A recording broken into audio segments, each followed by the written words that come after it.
ఆలోచించినా కూడా దీనికి ఒక పరిష్కారం, ఒక ఆన్సర్ దొరకని పరిస్థితిలో మనతో ఉన్నారు వైసీపీ ఎంపీ రఘురామకృష్ణరాజు గారు. వారితో మాట్లాడదాం. రఘురామరాజు గారు నమస్తే అండి. నమస్కారం వికే గారు, good evening. Good evening sir. మిమ్మల్ని ఒక ప్రశ్న సూటిగా అడగాలనుకుంటున్నాను నేను. మీరు ఏ ముహూర్తంలో పార్టీ మీద తిరుగుబాటు ప్రకటించారు?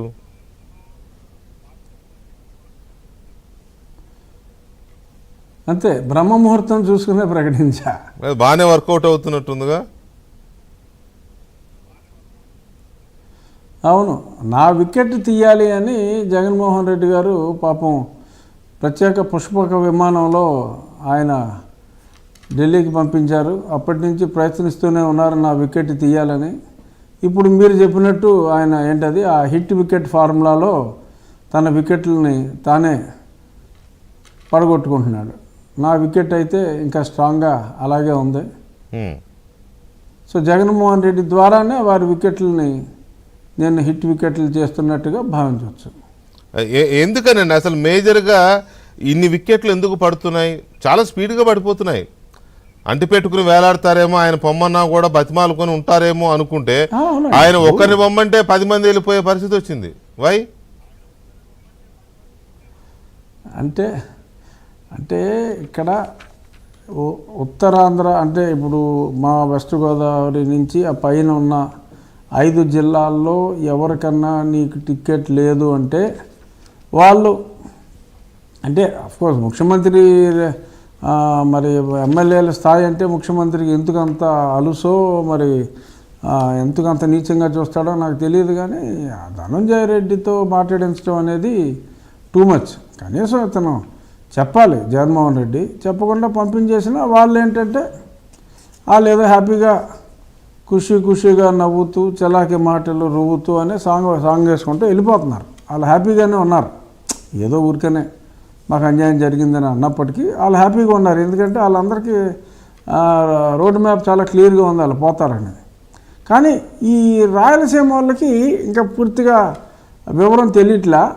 వాళ్ళు మటుకు కొంచెం బాధగా ఏదో అంతా భ్రాంతి అయినా జీవితాన వెలుగింతేనా అన్నట్టుగా కొంచెం బాధపడుతున్నారు. కానీ రేపు ఎలక్షన్ రిజల్ట్స్ వచ్చిన తర్వాత వాళ్ళు కూడా మాకు ఈ కోస్తా ఉత్తరాంధ్ర మా కోస్తా ఆంధ్ర పాటే వాళ్ళు కూడా ఖుషీగానే పాడుకునే రోజు దూరంలో లేదు.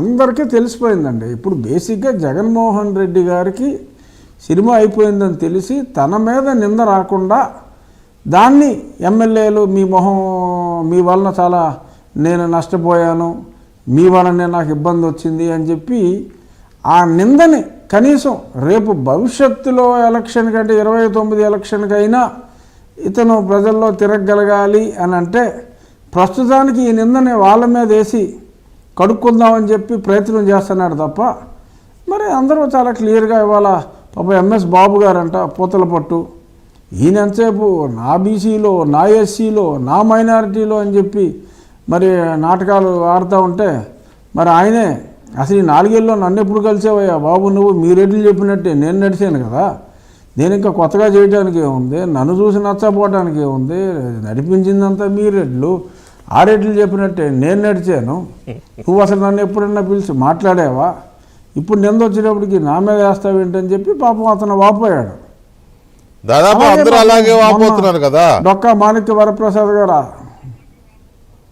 అవును డొక్కా మాణిక్య వరప్రసాద్ గారు కనీసం నాకు ఒకసారి ముఖ్యమంత్రిని కలిసే ఆ భాగ్యాన్ని ప్రసాదించండి అని మరి ఏదో ఇప్పుడు ఏదో కడసారి చూపు కోసం అడుగుతున్నట్టుగా అనిపిస్తుంది. గారు కూడా ఆయన అడగకుండానే తాడికొండ ఇన్ఛార్జ్ చేశారంట, ఆయన అడగకుండానే తాడికొండ ఇన్ఛార్జ్గా పీకేశారంట. అదే ఆయన పాపం ఆయన హృదయ వేదనని ఆవిష్కరించిన తీరు చూస్తే నాకు చాలా బాధ అనిపించింది. నాకు చక్కటి పరిచయం ఉంది డొక్కా మాణిక్య వరప్రసాద్ గారితో. ఆయన చక్కగా మాట్లాడతారు.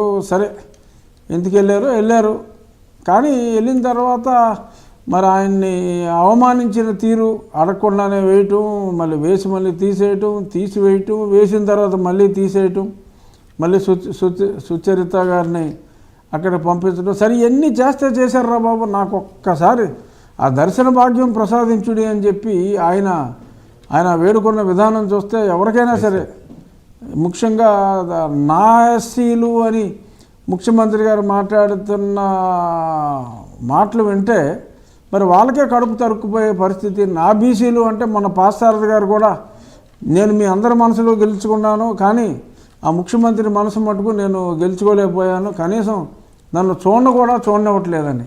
మరి ఎక్స్ మినిస్టర్లని, ప్రస్తుత ఎమ్మెల్యేలని, ఎమ్మెల్సీలని, బీసీ, ఎస్సీ, ఎస్టీ, మైనారిటీ వర్గాలకు చెందిన వాళ్ళు కనీసం ఒక్కసారి కూడా అరే నీ చూపు చూడనివరా నిన్ను ఒక్కసారి అని చెప్పి అంటే కూడా చూడని వ్యక్తి ఇవాళ నా బీసీలు, నా ఎస్సీలు అంటే నమ్మటానికి ఎవరన్నా ఎర్రేదోలు ఉన్నారండి?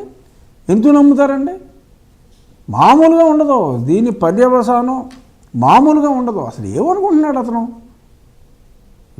కాదండి ఇక్కడ